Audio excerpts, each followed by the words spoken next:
오늘 우리에게 주시는 하나님의 귀한 말씀 로마서 9장 30절에서 33절까지의 말씀입니다.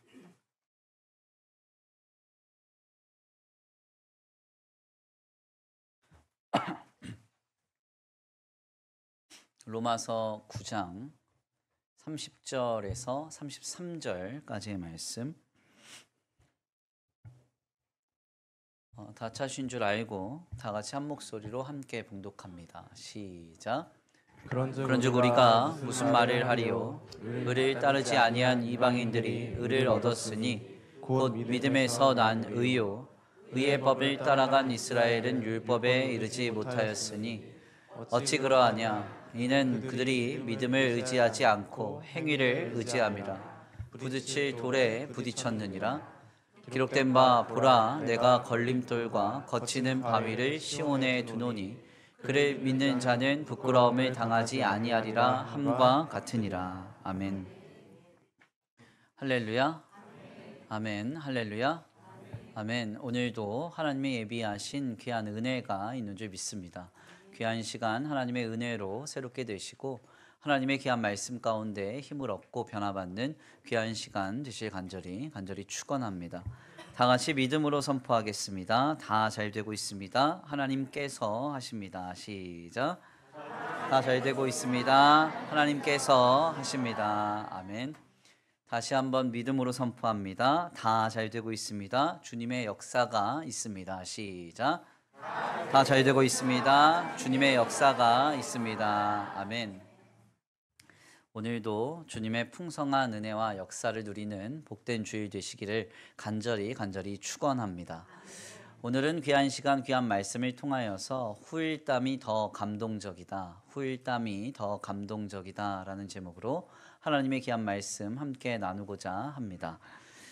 Theological Education by Extension으로 알려진 우리에게는 T라는 과정으로 알려진 성경 공부 과정이 있습니다. 특별히 이 T 과정의 첫 단계는 성경을 바르게 이해하는 관점으로부터 그 성경 공부가 시작이 되는데요. 66권의 성경은 각각의 그 성경의 내용 속에서 개별성과 그리고 통일성을 가지고 있다라고 하는 것이 중요하게 우리에게 제시됩니다. 66권의 성경은 하나님의 감동을 받아서 성경의 기자들이 살아계신 하나님의 말씀을 받아 기록한 것인데요. 이때 주님은 유기적인 영감을 통해서 성경의 기자들이 가지고 있는 그들의 어떤 성향과 그리고 교육의 수준, 그리고 시대의 상황과 그리고 사회상, 문화 등을 반영하셔서 완전하신 하나님의 말씀을 기록하게 하셨습니다. 그래서 66권의 성경은 성경의 기자들이 가지고 있는 각각의 특성과 그리고 시대에 따라 매우 독특한 개별성을 가지고 있는데요. 그러나 동시에 통일성, 그러니까 모든 성경의 내용은 하나님께서 오직 유일한 메시아이신 예수 그리스도를 통하여서 주님의 택한 백성들을 구원하신다고 하는 메시지로 그 내용이 이해되어야 한다는 것입니다. 여기에서 우리는 신약 성경을 이해하는 매우 중요한 전제를 깨닫게 되지요. 그것은 바로 우리가 읽는 신약의 성경은 구약 말씀의 성취로서 이해되고 해석되어야 한다는 점입니다. 혹자의 주장처럼 구약은 유대교의 경전이고 신약은 기독교의 경전이다라는 주장은 우리가 받아들여서는 안 되는 것이죠. 그래서 돌 김용옥 선생의 주장처럼 기독교는 신약만 필요하다라는 주장은 매우 잘못된 어불성설임을 우리가 알아야 합니다. 그런데 실상 이러한 주장이 성도들에게 간혹 받아들여지는 데에는 신약 성경에 주어된 말씀이 신약 성경의 독특한 해석으로만 나타나고 주장되기 때문인데요. 신약 성경은 구약을 벗어난 독특한 개별적 말씀이 결코 아닙니다. 공통적인 관점, 그러니까 구약, 옛 언약으로서 메시아를 통해 우리를 구원하실 것이라고 말씀하셨던 구약의 하나님이 신약, 새 언약으로서 하나님의 아들이신 예수 그리스도를 통하여 오늘 우리를 구원하신 말씀으로 모든 말씀은 이해되어야 하고 해석되어야 하는 것이죠. 그래서 신약의 말씀 속에서 구약의 말씀이 자주 인용되곤 하는 것입니다. 결국 신약의 말씀을 좀 더 깊이 바르게 이해하기 위해서는 구약의 말씀을 항상 전제할 필요가 있습니다. 대표적인 예로는 우리가 예수님께서 공생애를 시작하시기 직전에 광야에서 40일 동안 금식하시다가 악한 마귀에게 시험당하시는 장면을 통해서 우리가 확인할 수가 있습니다. 악한 마귀는 하나님의 아들이신 예수님을 시험하죠. 이 시험은 이제 주님께서 공생애를 앞에 두고 하나님의 택한 백성들이 예수를 그리스도로 믿으며 신앙생활하는 길에서 직면할 수많은 시험의 양상을 미리 예표하신 것이라고 할 수 있습니다. 결국 오늘 우리도 악한 마귀의 시험에 직면할 때에 예수님께서 보여주신 모범을 따라서 당당하게 승리해야 함을 도전하고 있는 것이죠. 예수님께서 당하신 시험의 종류는 세 가지로 전해집니다. 첫 번째 시험을 제외하고 두 번째, 세 번째 시험은 각각의 복음서에 따라서 좀 순서가 좀 다른데요. 마귀는 먼저 돌로 떡덩이가 되게 하라라는 시험으로 예수님을 시험하고 그 이후에 성전에서 뛰어내리라 내게 절하라 이렇게 예수님을 시험합니다. 이것을 소위 이제 신학생들은 떡뒤절, 떡절띠 뭐 이렇게 하면서 이제 외우곤 하는데 각각의 복음서에 따라서 두 번째, 세 번째 시험의 순서는 각기 다르게 전해지지만요. 첫 번째 시험은 먹는 시험으로 동일하게 전해집니다. 40일 동안 줄이신 예수님께 마귀는 다가와서 돌덩이를 떡덩이가 되게 하라 이렇게 시험합니다. 여기에서 우리는 인간에게 찾아오는 시험 중에 가장 먼저 된 것이 먹거리의 시험임을 깨닫게 되죠. 먹거리의 시험이 뭡니까? 소위 먹고 사는 문제. 이것으로 오늘 우리의 신앙이 흔들리거나 미혹되는 일을 경험하게 된다는 겁니다. 사실 이번 주간에도 제가 좀 깜짝 놀랐습니다. 제가 지난 이제 그 수요일에 한 회장님의 이제 헌신으로 생닭을 575마리를 받아왔거든요. 예, 근데 다 사라졌더라고요. 예, 없어요. 예. 그 많은 생닭이 다 어디 갔는지. 예. 아무튼 먹는 문제가 제일 중요한 것 같아요. 예. 예수님께서요 40일을 금식하셨습니다. 얼마나 배가 고프셨을까요? 예. 저는 이제 신학교 학부 시절에 가끔 성령의 감동이 와서 3일 금식을 종종 하곤 했거든요. 정말 배고파 죽는 줄 알았어요. 예. 저에게는 금식의 은사가 전혀 없습니다. 어느 날 그런데 하나님이 제게 좀 뜨겁게 감동을 주셔서 김두열 전도사 7일 금식해봐라 해서 7일 금식을 했습니다. 4일째 굶다가 주여 배고픕니다 하고 먹었어요. 네. 그랬다가 장염 걸려가지고 3일을 쫄쫄 굶고 4일은 금식하고 3일은 굶식하고 7일 채웠어요. 그때 굶어 죽는 줄 알았습니다. 이만큼 굶는 거 쉬운 일 아니에요. 그런데 예수님께서 40일을 먹지도 마시지도 않으셨대요. 그때 악한 마귀가 찾아와서 먹거리로 시험합니다. 돌들로 떡덩이가 되게 하래요. 예수님이 못하시는 분이 아니시잖아요. 무에서 유를 창조하실 수 있는 주님이시잖아요. 이런 주님에게 악한 마귀가 먹거리, 가장 치명적인 것으로 미혹하는 것이죠. 이때 예수님이 이 시험을 어떻게 이기셨나요? 마태복음서 4장 4절 말씀입니다. 함께 다 같이 봉독합니다. 시작. 예수께서 대답하여 이르시되 기록되었으되 사람이 떡으로만 살 것이 아니요 하나님의 입으로부터 나오는 모든 말씀으로 살 것이라 하였느니라 하시니. 아멘. 예수님은 가장 치명적인 악한 마귀의 첫 번째 시험을 사람이 떡으로만 살지 않고 하나님의 말씀으로 산다는 그 내용으로 말씀하심으로써 이 시험을 이기십니다. 실상 이 말씀은 구약 성경인 신명기서 8장 3절 말씀을 인용하신 것인데요. 이 말씀의 배경은 출애굽 당시의 이스라엘 백성들이 광야 생활을 하는 중에 만나를 먹게 된 사건을 전제하고 있습니다.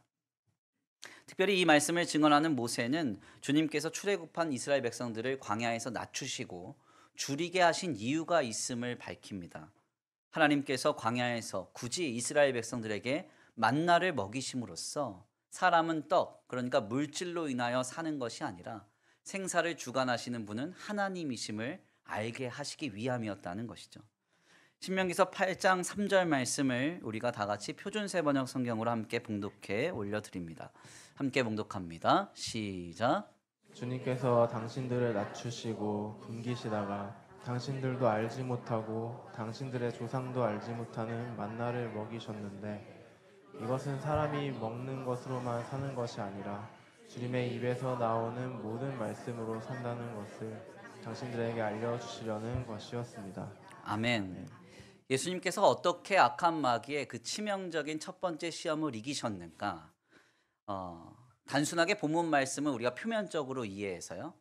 먹고 사는 문제에 직면해서 삶이 어그러지고 신앙이 흔들릴 때 그래 말씀이 나를 살리지 하고 성경 말씀 가까이 하고 어떤 설교 말씀 자주 들으면 우리가 살 수 있다 이렇게 주님이 말씀하시는 게 아니라요. 먹거리에 문제가 생길 때 우리는 그 문제가 단순히 먹고 사느냐 먹지 못하고 죽느냐의 문제로 인식할 것이 아니라 우리의 삶에 먹고 사는 문제가 나타나서 내 신앙이 흔들릴 때에는 우리의 삶이 그러니까 물질로 인하여 살 수 있는 것이냐 아니면 주님으로 인하여 사는 것이냐 하는 그 분별의 기준을 가지고 그 문제에 대처해야 됨을 말씀하고 있는 것입니다. 당장 먹고 살 것이 없는 죽을 것 같은 현실이라도 신자는 결코 물질이 없어서 죽지 않아요. 아멘입니까? 주님이 내 삶을 붙잡고 계시고 나와 함께하고 계신다면 우리는 살아갈 수가 있습니다. 결국 하나님이 원하시는 방향에 서서 주님을 붙잡으며 물질이 아니라 하나님이 나를 살게 하신다 고백하며 살아가는 자에게는 만나가 약속되어 있는 것이죠. 기적과 같은 하나님의 공급이 있고 은혜가 있어서 승리할 수 있다는 것입니다. 이러한 해석은 실상 오늘 우리의 삶의 문제 곳곳에서 매우 명확하게 적용될 필요가 있습니다. 수많은 성도들은 이미 먹고 사는 문제 앞에서 신앙을 타협하죠. 이는 아이들의 입시 문제나 사회생활의 각종 술 문화 문제, 직장 선택의 문제, 절세나 편법 혹은 불의와 부정에 이르기까지 다양한 영역에서부터 신앙의 타협이 나타납니다. 이와 같은 문제에 직면한 분들에게 다가가서 왜 당신은 신앙이 타협되었습니까? 묻는다면 그분들의 변명은 한결같죠. 먹고 살기 위해서는 어쩔 수 없다는 겁니다. 이렇게 먹고 사는 문제 앞에서 오늘 우리의 신앙은 너무나 쉽게 타협되고 물러섬을 보게 되는데요. 그러나 예수님은 이러한 방향에서 우리가 타협하지 말아야 함을 말씀하고 계시는 것이죠. 사람이 떡으로만 사는 것이 아니라 하나님의 말씀으로 산다. 아멘. 오늘 우리의 삶을 살아가게 하는 것은 떡, 물질이 아니라 하나님이시라는 점을 우리가 기억해야 한다는 것입니다. 이렇게 우리가 신약에서 인용되는 구약의 말씀을 토대로 신약의 말씀을 이해할 때 그 말씀의 해석은 풍성해지고 다채롭게 우리를 도전하게 됩니다. 이는 오늘 본문 말씀 역시도 동일한데요. 본문의 말씀은 사도 바울이 하나님께서 택하신 주님의 백성들을 주님의 섭리에 따라서 하나도 빠짐없이 속히 구원하심을 증거하면서 이사야서 28장 16절 말씀을 인용하는 내용이라고 할 수가 있습니다. 본문을 우리가 신약의 증언으로 개별적으로 이해를 하다 보면 본문을 오해할 수 있는데요. 32절에서 33절 말씀 함께 봉독합니다. 시작. 어찌 그러하냐 이는 그들이 믿음을 의지하지 않고 행위를 의지함이라 부딪힐 돌에 부딪혔느니라. 기록된 바 보라 내가 걸림돌과 거치는 바위를 시온에 두노니 그를 믿는 자는 부끄러움을 당하지 아니하니라 함과 같으니라. 아멘. 본문의 말씀을 읽다 보면 이것이 어떤 의미인가 우리가 조금 혼란스럽습니다. 단순하게 읽어보면 간단하게도 신앙생활을 하는 과정 속에서 부딪히고 걸리는 일이 많은 것인가 이렇게 생각이 들죠. 그래서 실제로 본문 말씀을 가지고 설교한 많은 설교의 주제들을 살펴보면 은혜의 걸림돌이라는 주제로 본문이 강해되는 것을 보게 됩니다. 그러나 본문의 말씀은 구약 성경인 이사야서 28장 16절 말씀을 인용하면서 바울이 하나님께서 역사하신 구원의 역사가 구약의 말씀대로 성취됨을 증거하는 본문이라고 할 수 있습니다. 이사야서 28장 16절인데요. 우리 함께 다 같이 봉독합니다. 이사야서 28장 16절 시작. 그러므로 주 여호와께서 이같이 이르시되 보라 내가 한 돌을 시온에 두어 기초를 삼았노니 곧 시험한 돌이요 귀하고 견고한 기초돌이라. 그것을 믿는 이는 다급하게 되지 아니하리로다. 아멘. 많은 성서 신학자들은 이사야서 28장 16절 말씀에서 이사야가 시험한 돌이라고 은유한 그 대상을 예수님이라고 이렇게 해석합니다. 그러니까 하나님께서는 오직 유일한 우리의 구원자로 예수님을 세우셨는데요. 이 주님이 유대 율법적 관점으로 살펴보면 걸림돌, 거치는 돌, 시험하는 돌과 같았다는 것이죠. 그러니까 우리가 신앙생활하면서 겪는 어려움, 뭐 힘든 것 이런 것이 거치는 돌, 걸림돌이 아니라 그냥 예수님 자체가 유대 율법주의자들에게는 걸리는 돌, 시험의 돌과 같았다는 겁니다. 바울은 그럼에도 불구하고 그를 믿을 때, 예수를 믿을 때 부끄러움을 당하지 않는다 이렇게 말합니다. 수많은 거치는 돌과 걸림돌과 같은 그 예수님을 끝까지 믿어야 한다는 사실을 우리에게 증거하고 있는 것이죠. 우리는 바로 여기에서 예수 그리스도를 통한 구원의 역사를 바라보는 비그리스도인들의 시각과 오늘 우리의 시각에 매우 큰 차이가 있음을 확인하게 됩니다. 믿지 않는 자들에게 예수님은 어떤 존재입니까? 예수님은 걸림돌, 거치는 돌과 같은 존재죠. 시시각각 미련하게 여겨지고 그리고 어리석은 사람인 것처럼 느껴집니다. 그러나 믿는 오늘 우리에게는 어떻습니까? 우리 예수님은 가장 존귀하며 가장 사랑스럽고 생명과도 바꿀 수 없는 가장 중요한 분이 되시는 것이죠.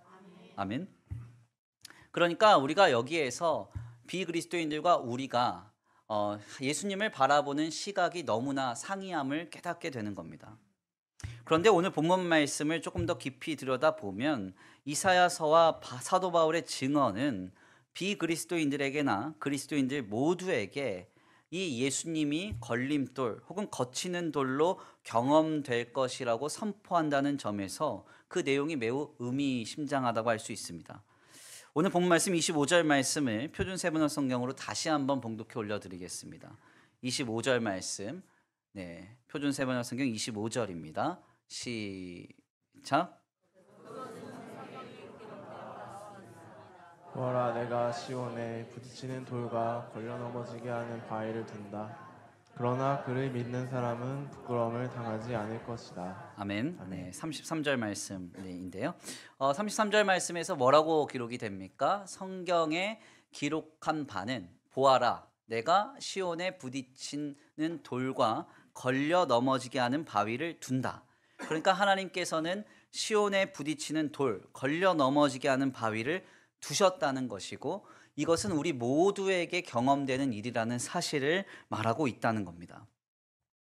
간혹 믿음의 공동체에게 오해되는 내용이 하나 있어요. 우리가 믿음으로 충만하고 성령으로 충만하면 예수를 그리스도로 믿으며 살아가는 모든 삶의 여정이 전혀 거리낌이 없을 것 같은 편안한 삶으로 경험된다라고 인식하는 겁니다.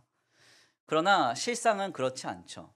우리가 신자로 살아가든 혹은 비그리스도인으로 살아가던 간에 예수님을 떠올리게 되면 그 예수님 때문에 우리의 삶에는 걸리는 일이 많고 내 마음에는 거치는 일이 많게 됩니다.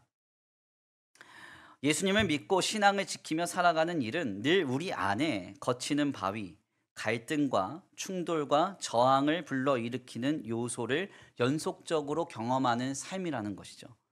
이는 이사야서의 증언과 같아요. 어느 누구에게나 우리 예수님은 걸리는 돌, 거치는 일과 같이 경험된다는 거예요.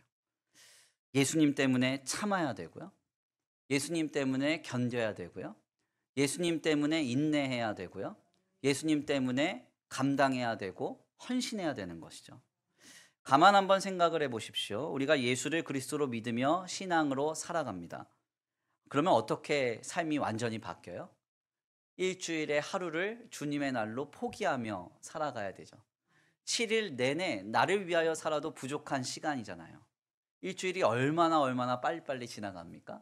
그런데 신자는 하루를 주님의 날로 포기해야 돼요. 주님을 위하여서 하루를 살아갑니다. 열의 하나는 주님의 것으로 고백하며 드리며 살아갑니다. 열 하나 열둘 줘도 늘 부족해요. 근데 주님은 9 가지고 살라고 말씀하시죠. 예수님 때문에 사랑할 수 없는 사람을 사랑해야 되고 예수님 때문에 용서할 수 없는 문제를 용서해야 되고요. 때때로는 예수님을 본받아서 섬김의 모범을 보여줘야 하고 예수님 때문에 헌신하며 감당해야 합니다.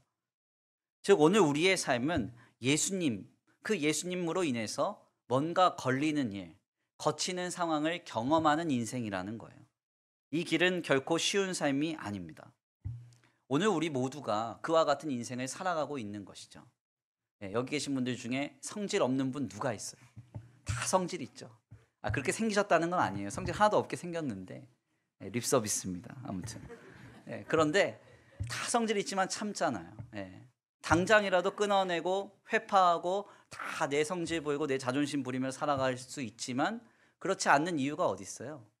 예수님 때문에. 예수님 때문에 그런 거잖아요. 우리가 예수 믿는 길에서 모두가 다 부딪힐 만한 일, 걸려 넘어지는 일들을 경험하곤 하지만 우리가 이 길을 결코 포기하지 않아야 하는 이유가 있습니다. 그 이유는 뭐예요? 결국 그 끝에서 우리를 부끄럽게 하지 않으실 주님이 계시기 때문이에요. 여기서 부끄럽다 이렇게 말하니까 목사님 저는 항상 떳떳합니다. 목사님한테도 떳떳하고 사람한테도 떳떳하고 나 부끄러울 거 없어요 하는 분들이 계실 수 있는데 우리가 실상 이 말씀의 뜻을 바르게 이해하기 위해서는 구약의 율법을 전제할 필요가 있습니다. 율법에 있어서 가장 큰 징벌과 견책이 무엇인가? 율법적인 기준을 대어서요. 그의 모든 부정과 불의가 드러나고 그가 수치스럽게 되는 것을 의미합니다. 이것이 바로 율법적으로 볼 때 가장 큰 징벌과 견책이에요. 그래서 오늘 본문 말씀에서 부끄럽게 되지 않다라는 말의 원어인 헬라어 카타이스퀴노라는 말은 수치를 당하다라는 말에서 기원된 것이죠. 아무튼 우리가 예수를 그리스도로 믿으면서 예수님 때문에 걸리는 일, 예수님 때문에 거치는 어떤 상황들을 묵묵히 감당해내며 믿음으로 살아갈 때 그 끝에서 예수님은 율법적인 모든 징계와 징벌로부터 해방시켜 주신다는 거예요. 그 무엇으로도 부끄러움을 당하지 않게 하시는 하나님의 구원과 자유와 해방이 있음을 우리에게 증거하고 있는 것입니다. 그래서 실상 부끄러움을 당하지 않는다는 말을 반어적으로 생각해 보면 우리를 영광스럽게 하신다는 것이죠.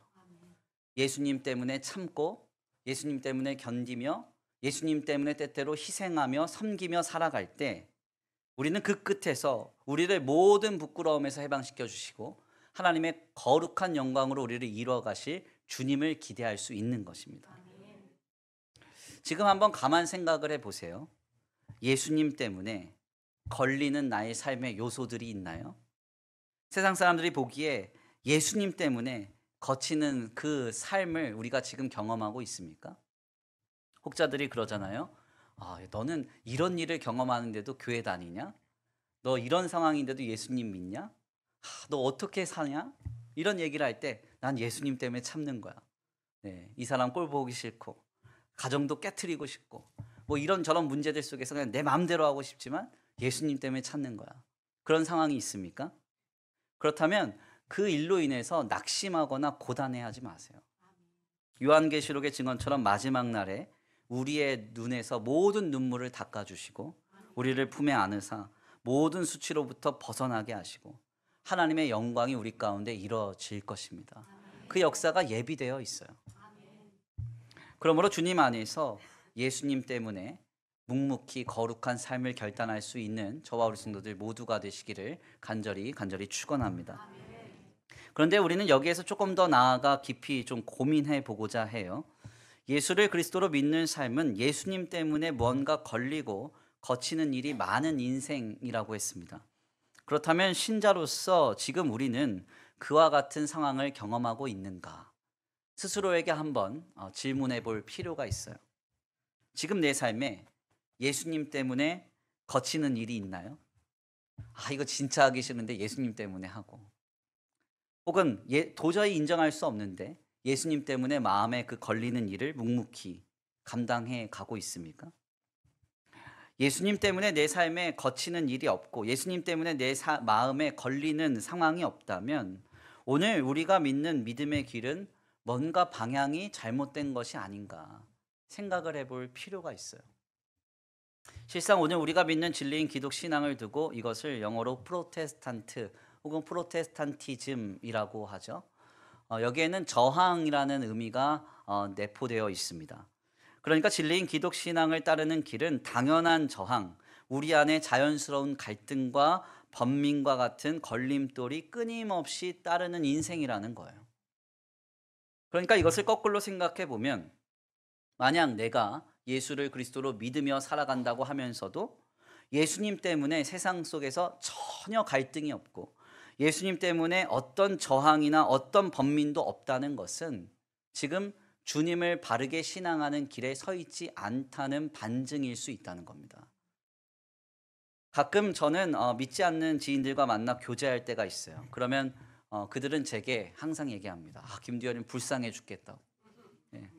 너 이것도 못하잖아. 저것도 못하잖아. 제가 20살 때부터 전도사 사역을 했거든요. 그러니까 한 20년 가까이를 교역자로 살아가고 있는데 그 친구들이 봤을 때는 젊은 날을 다 허비하면서 이것도 못하고 저것도 못하는 불쌍한 인생이라고 이렇게 표현합니다. 그럼 저는 항상 그렇게 얘기하죠.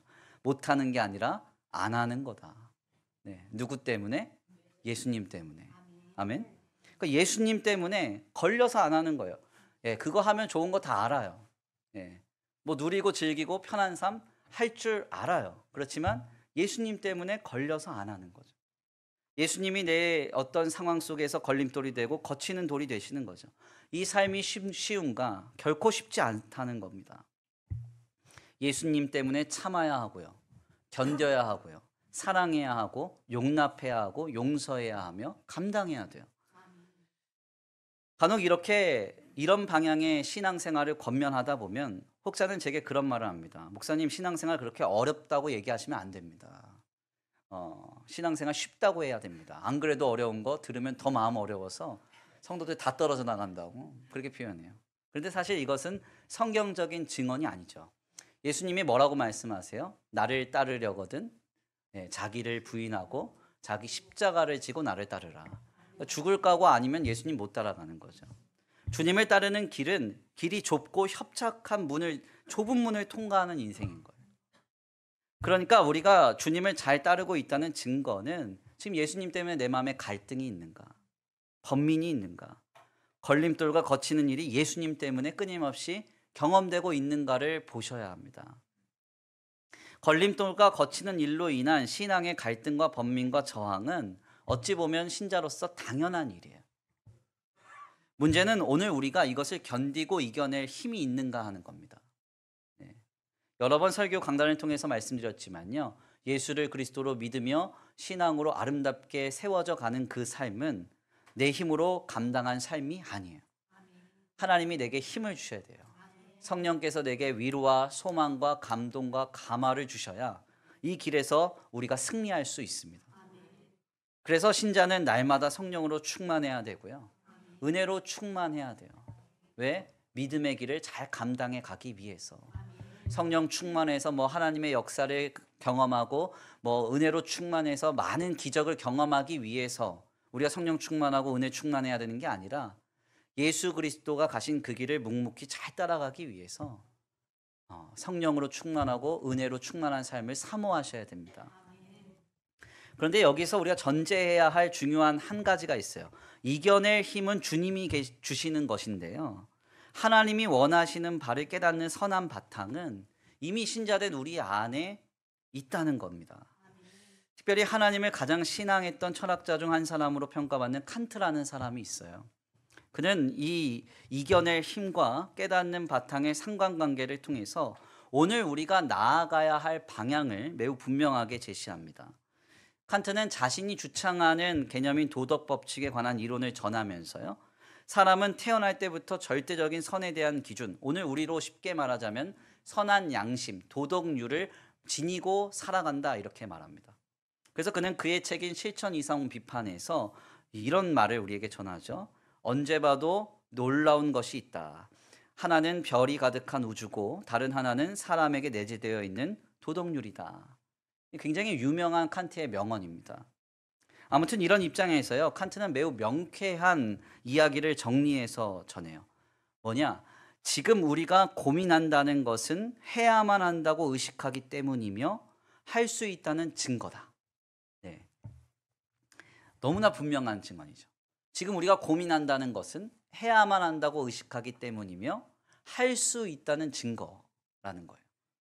어려운 말 같은데 쉬운 말로 예를 들자면 이런 겁니다. 신자된 우리가 술, 담배를 끊는 문제를 두고 고민해요. 왜 고민합니까? 네. 이때 웃으시면 곤란합니다. 네, 왜 고민해요? 술, 담배가 부정하다고 의식하기 때문이고 술, 담배를 끊을 수 있다는 증거예요. 네. 다들 표정이 어두워지시죠? 다 숨어서 하시나? 네. 고민되네. 네. 자, 신앙생활에 많은 요소들이 있죠. 뭐 주일 성수, 11조, 각종 헌신. 이것이 왜 고민되는가? 그것이 합당하다고 의식하기 때문이고 할 수 있기 때문에 고민하는 거예요. 가만 한번 생각해 보세요. 우리는 하지 말아야 할 일에 대해서 고민하지 않아요. 네, 그렇죠. 하지 않아야 될 일에 대해서 고민합니까? 오늘 가서 은행 털어야지 이런 고민하는 분 있어? 아무도 없어요. 아무도. 네. 그리고 할 수 없는 것을 고민하는 분도 아무도 없어요. 그렇죠? 네. 제 새끼발가락 골절 사건이요. 우리 성도들에게 수주째 걱정거리가 되고 있습니다. 이제 하다 제가 발가락 사진까지 보여드려요. 성도들은 제게 인사하면서 제 얼굴보다 항상 발가락부터 봅니다. 목사님 발 괜찮으신가? 인사를 하다가 발로 시선이 가는 거예요. 현재 이제 제 뼈 상태는 저 상태랑 같습니다. 뼈가 떨어져 나간 상태고 저대로 그냥 굳는데요. 그래서 그냥 둬야 된다. 정 불편하면 저 뼈 조각을 빼내면 된다 이렇게 얘기를 하는데 저 빼내게 되면은 3일 입원해야 되고 6주 동안 핀을 받고 있어야 된다 그래서 또 고민하기 싫어서 그냥 이제 두고 있습니다. 제 뼈 상태가 저렇기 때문에 저게 특별히 오른발이기 때문에 저는 한동안 축구를 전혀 못할 거예요. 한 1, 2년은 어려울 것 같아요. 왜냐면 충격을 가면 저 뼈가 또 어떻게 될지 모르기 때문에 그렇지만 저는 이 일로 인해서 전혀 고민하지 않아요. 왜? 저에게 있어서 축구는 해야만 하는 것이 아니고 저는 단 한 번도 제가 축구를 잘할 것이라고 기대하거나 예상한 적이 없어요. 그래서 저는 이거 고민하지 않아요. 그러나 우리 교회에서 소문난 축구도사이신 장균학 장로님이나 조한경 집사님이라면 문제가 좀 달라지죠. 엄청나게 고민하실 거예요. 엄청나게. 왜? 이 두 분들에게는 축구는 반드시 해야 하는 것이며 잘할 수 있다고 믿기 때문에. 그렇죠? 우리가 지금 왜 고민하는가?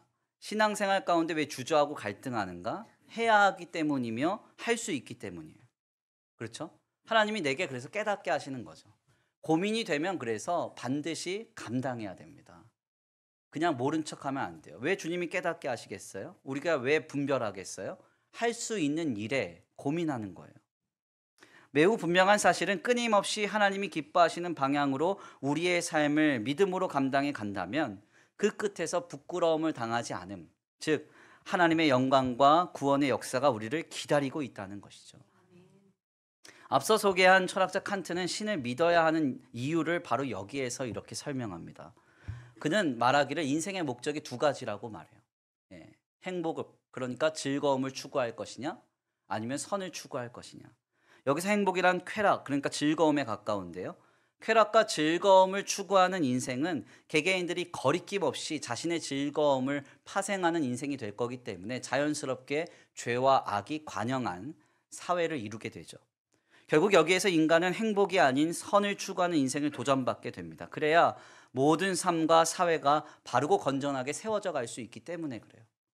그런데 문제는 행복을 추구하는 삶에서 벗어나서 선을 행하는 삶은 버겁고 힘들다는 겁니다. 본문의 말씀 표현을 빌리자면 걸림돌도 많고 거치는 일도 많고 시험 들 일도 많아요. 그러나 그럼에도 불구하고 온 세상의 아름다움과 건전함을 위해서 인간은 선을 도모해야 되죠. 결국 여기에서 칸트는 하나님이 존재하실 수밖에 없는 이유가 있다고 말합니다. 힘들고 어렵지만 묵묵히 선한 삶을 감당해 갈 때 그 끝에 절대적인 선, 완전한 선이신 하나님이 기다리고 계신다는 거예요. 아멘. 결국 우리가 지금 행하는 선한 삶은 즐거움을 추구하는 행복의 삶과 대조하여 볼 때 때때로는 매우 미련하고 수많은 거치는 돌과 걸림돌의 인생을 살아가는 것 같지만 이것은 의미 없는 게 아니라 그 끝에 절대적인 선이신 완전한 선이신 하나님이 우리를 부끄럽게 하지 아니하시고 영광스럽게 하실 그 역사가 예비되어 있다는 것이죠.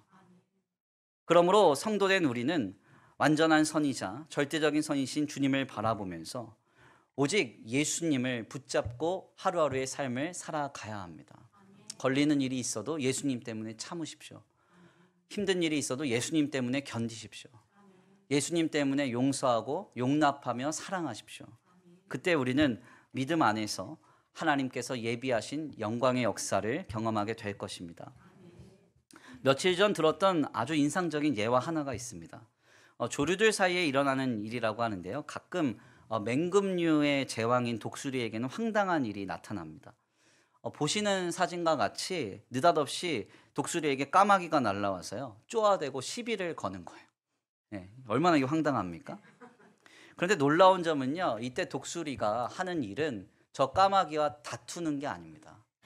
자신이 가진 힘으로 눌러서 콱 목을 메어서 죽일 수도 있을 텐데 그렇게 하지 않는다는 거죠.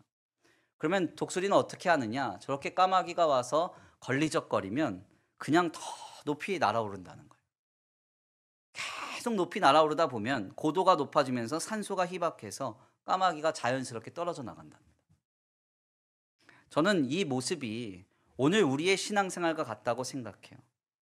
우리가 예수를 그리스도로 믿는 삶을 살아가다 보면 까마귀 같은 것들이 달려들어서 거치고 거슬리게 해요.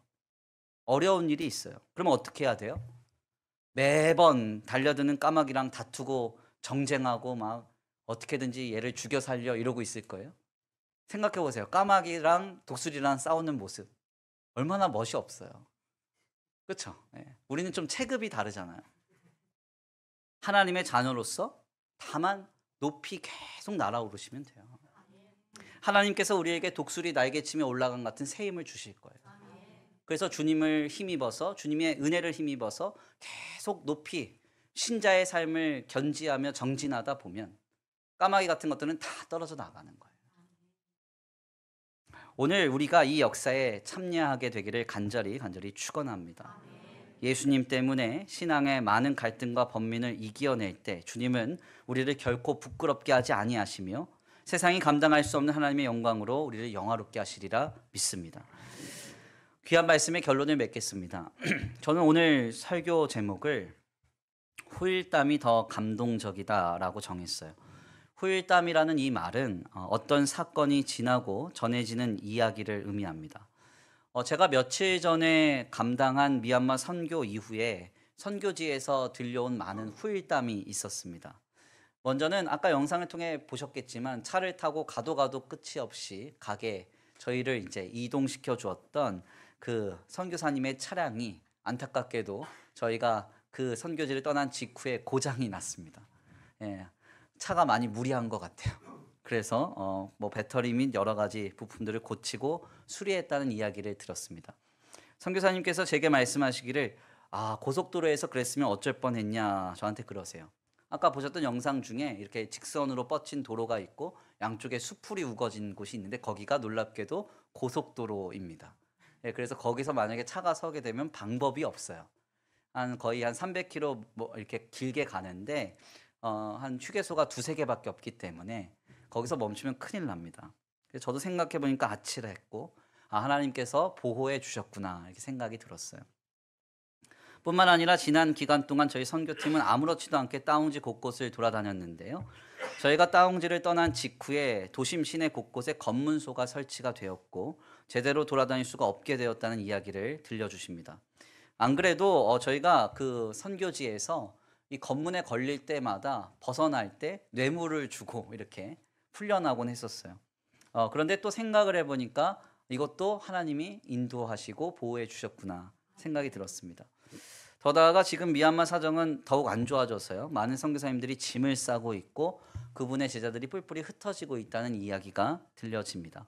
지금 미얀마는 전체 나라가 여행 금지 4단계인데요. 5단계까지 있습니다. 여행 금지 5단계는 미얀마의 몇몇 지역에 국한되어 있고 4단계는 출국 그 권고 조치를 내려요. 그래서 5단계인 곳을 방문하면 외교부에서 처벌을 합니다. 그러니까 미얀마 사정이 너무너무 많이 안 좋은 것이죠. 이런 상황을 걱정하는 저에게 이경원 선교사님이 선교센터를 지키고 제자들을 지키시겠다라고 말씀하셔서 제게 큰 감동이 됐습니다. 놀라운 사실은 이렇게 해도 암담한 과정 속에서요. 하나님께서 일하고 계신다는 거예요.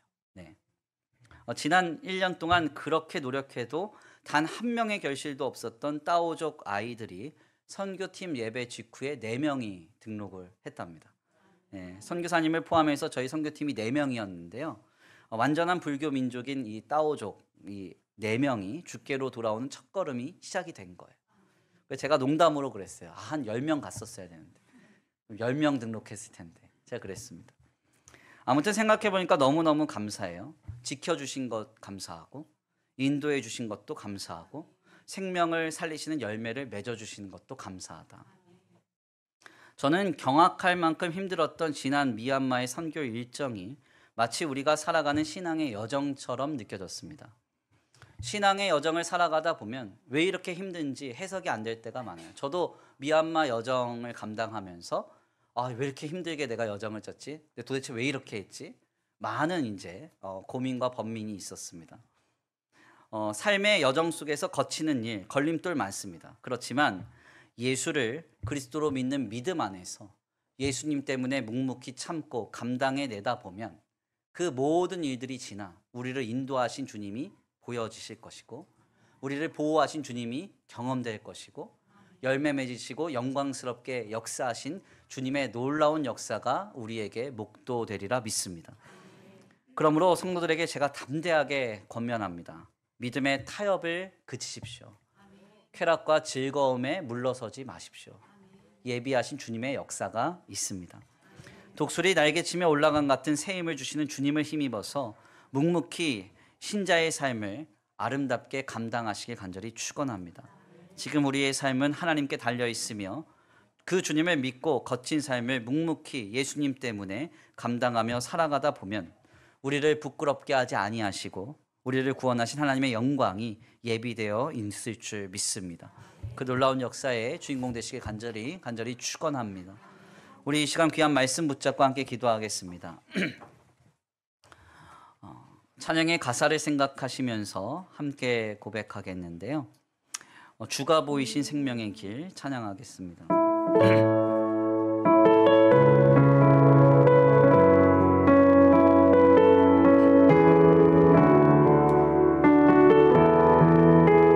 찬양의 가사를 생각하시면서 고백합니다. 주가 보이신 생명의 길, 나 주님과 함께 상한 마음을 들이며 주님 앞에 나아가리.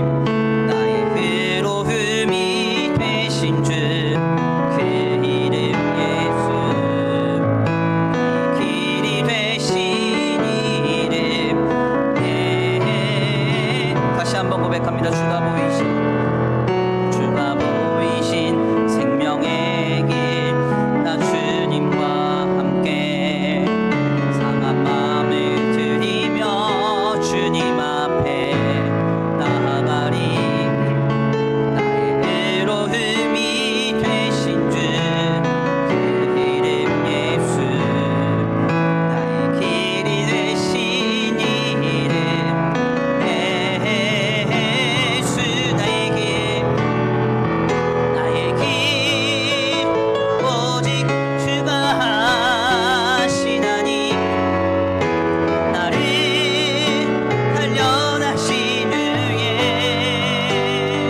하나님의 영광스러운 예비된 역사로 인도되리라 믿습니다.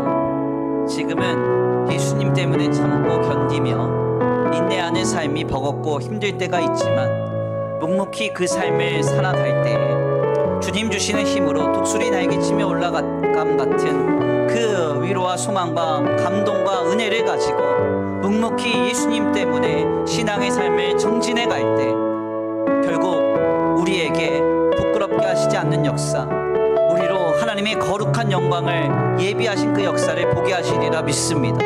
그때가 이를 때까지 예수님을 붙잡고 믿음으로 승리할 수 있는 우리의 신앙이 되게 하여 주시옵소서. 우리 다 같이 믿음을 결단하시면서 다 같이 함께 말씀 붙잡고 기도하며 나아가겠습니다. 기도합니다. 사랑과 은혜가 많으신 하나님 감사합니다. 늘 귀한 시간, 귀한 자리로 하나님 앞에 나와 하나님의 귀한 말씀을 선포합니다. 주님, 그렇습니다. 지금 내 삶에 아버지 믿음 때문에, 신앙 때문에, 예수님 때문에 걸리는 일이 많습니다. 거치는 돌이 많습니다. 시험 드는 돌이 많습니다. 그러나 예수님 때문에 참고, 예수님 때문에 견디며, 예수님 때문에 사랑하고, 예수님 때문에 용서하며, 예수님 때문에 용납하며, 예수님 때문에 품고 감당하며 나아갈 때에 주님이 오늘 우리의 삶을 통하여 결국 부끄럽게 하시지 않는 역사, 주님의 놀라운 구원의 역사와 하나님의 거룩한 영광을 예비해 주셨음을 믿습니다. 주님, 오직 우리의 삶에 믿음과 신앙의 길을 묵묵히 걸어가게 하여 주시옵소서. 주여, 예수님 때문에 참는 일이, 예수님 때문에 견디는 일이 힘들고 버겁다 할지라도 아버지 낭망하거나 실망하거나 믿음의 타협이 아버지 있게 되지 않기를 원합니다. 주님, 우리의 마음에 독수리 날개치며 올라간 같은 새 힘을 주시고 새 능력 주셔서 하나님 안에서 모든 악한 것들이 아버지 다 나가 떨어질 때까지 묵묵히 예수님 붙잡고 승리할 수 있는 우리의 믿음이 되게 하여 주시옵소서.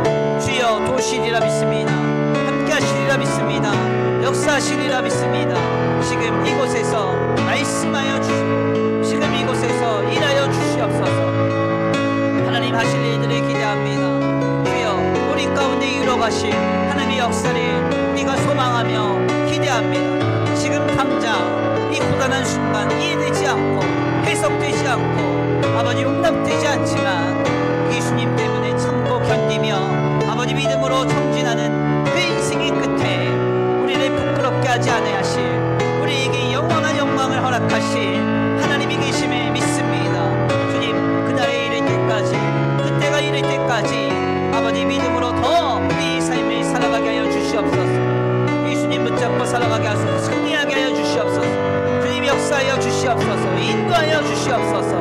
일하실 주님에 기대합니다. 역사하실 주님에 기대합니다. 함께하실 주님에 기대합니다. 지금 일하여 주시고 역사하여 주시옵소서.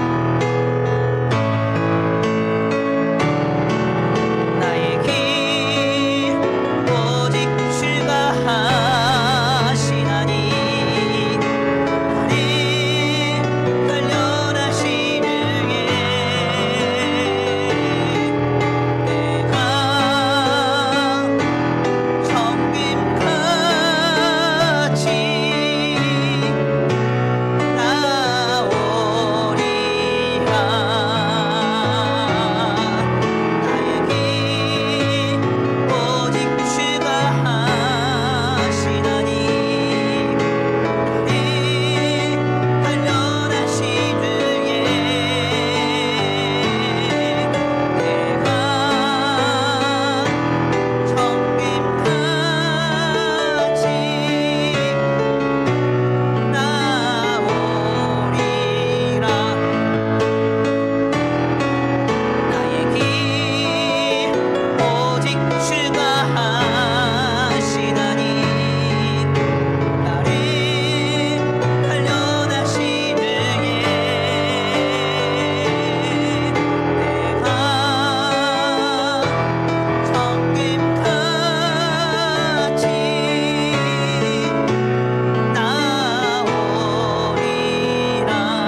감사합니다. 오늘 귀한 시간, 귀한 자리로 주님 인도하여 주셔서 귀한 말씀을 통하여 다시 한번 신앙을 결단하게 하시니 감사합니다.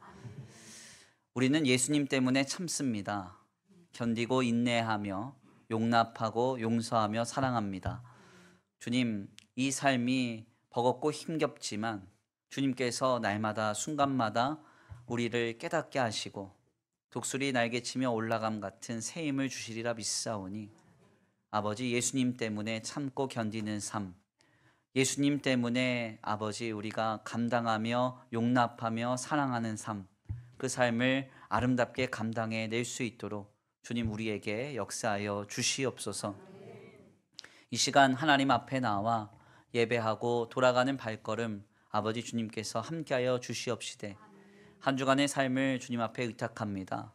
때때로 인생의 찰나의 순간들 속에서 이해되지 않는 일들이 많고 해석되지 않는 일들이 많으나 결코 낙심하지 않게 하시고 실망하지 않게 하시고 묵묵히 믿음의 삶을 정진해 갈 때 그 끝에서 우리를 부끄럽게 하지 아니하시며 우리를 영광스럽게 하실 주님을 믿고 바라면서 묵묵히 믿음으로 살아갈 수 있는 복된 한 주간 되게 하여 주시옵소서.